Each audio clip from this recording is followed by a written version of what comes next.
right, this is my overnight oat recipe. I tell patients this so much that I decided to make a video for it. So 3 cups of the Bob's Red Mill organic quick cooking steel cut oats.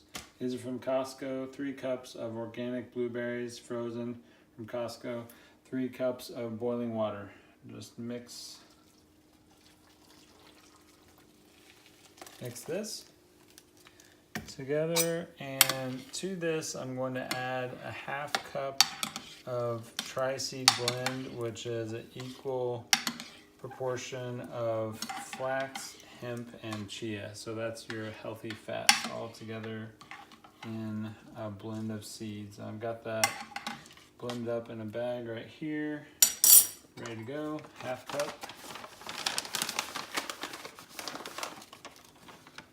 And just sprinkle that in.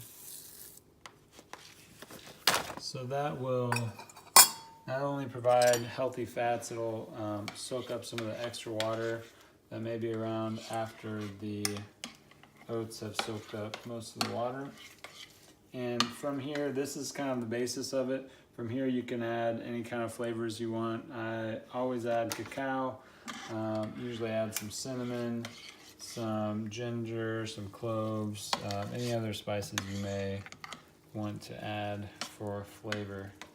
And that's it. This is a quick, easy meal for you and your family for several days out of the week. This makes a large portion. So, all right, enjoy.